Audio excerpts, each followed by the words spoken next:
Okay, everybody, we are going to go through a particle diagram for alloys today. So we're going to draw a bunch of particles. We've done this before, but it's been a while. If you aren't prepared yet, I want you to get a piece of paper out, and I would like you to get 2 different colors of markers. If you want to get a third one, you can. I have colors on my screen here for zinc, copper, and brass. I chose these colors because zinc is silver in color, copper is kind of that orangish brown color, and then brass is a very gold color, like think about a trumpet, okay?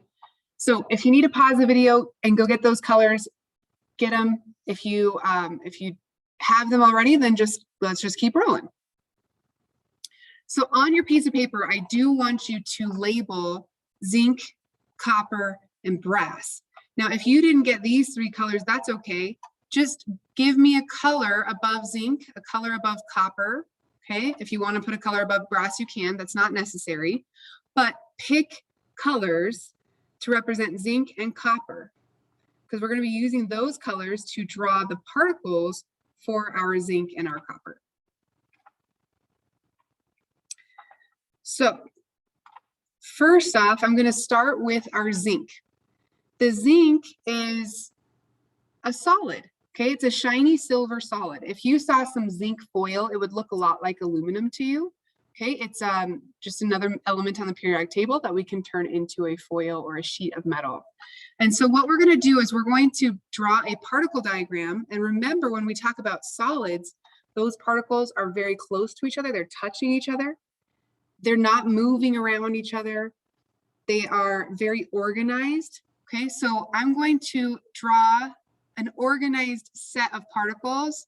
And for me, it's just a click of the button. But for you, you might have to actually draw some circles in your color. Make sure they're the right color for zinc.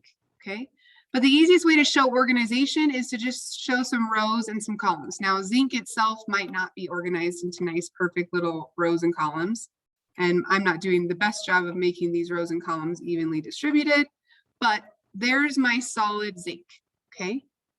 Now, as a reminder, we also show movement. So 3 things that we show in a particle diagram. We show organization, we show movement, and we show spacing of the particles. So ideally, these would all be touching each other, but I wasn't sure how far to move this over since I can't really see how big the dot's going to be. Okay, so they're all touching.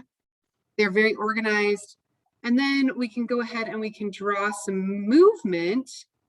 I'm going to switch over here, and I'm going to show movement in these particles. Now, remember, these atoms of zinc are not moving around each other. They're a solid. They're stuck where they are, but they're still moving. And hopefully you remember that with solids, they're moving in vibrations. So you're going to draw little vibration whooshies out here. So kind of like quotation marks.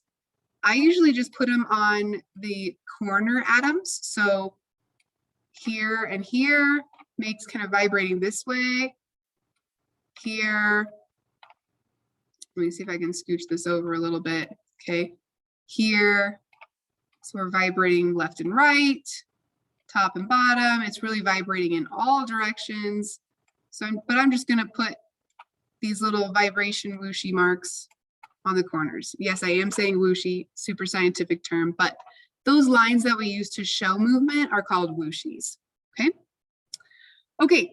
Now I'm going to go through and draw copper. Now, if you remember copper, you probably are familiar with copper because you have pennies. Okay, so copper is going to look a lot like zinc, but instead of silver particles, I'm going to draw copper colored particles. Just make them the same size here. I forgot what size I was at. Okay, so I'm going to draw some copper particles. See if I can get them a little closer to each other here. Okay, again, ideally, ooh, that was a good one. Ideally, your particles here, your atoms in this case, would be touching. Okay. Oof. Probably having more success drawing this than I am on the computer, but if you can get your atoms touching and in rows and columns, that's a little bit better than what I'm getting by having them kind of gapped out here. Okay. but still it's a solid, it's going to be organized, the particles are going to be touching, and the movement is going to be in the form of these vibration lines. So let me decrease my size down here again and go ahead and add those vibration marks.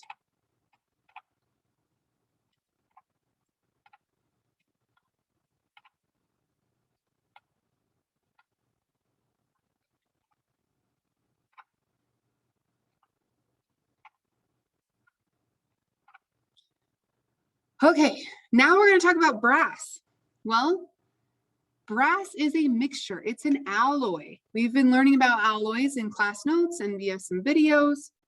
Brass is a mixture. It's a homogeneous mixture of zinc and copper. And we will be making some brass next week, okay? We mix zinc with copper to make brass. So there is no such atom as a brass atom. There isn't. It doesn't exist. Brass is not an element. Zinc is an element. There are zinc atoms. Copper is an element. There are copper atoms. When we push these two together, and because they're solids, we have to melt them to get them to go together, we can create brass, okay? But we're not going to draw any particles that look like this. Instead, we are going to draw zinc and copper particles mixed, but not just randomly mixed, homogeneous mixture.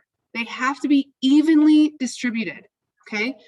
Now, it might not be a 50-50 ratio, but I still want you to show that these are evenly mixed. So the easiest way to show that is to do every other particle as zinc and every other particle as copper. Now, when we look at this, when we look at brass, we see gold, okay? At the macroscopic level, our level, we see gold. But if we could zoom in all the way to the atoms, we would see that this is really just a mixture of zinc and copper, okay? We would see zinc and copper atoms in a very organized pattern, all touching each other, not moving around.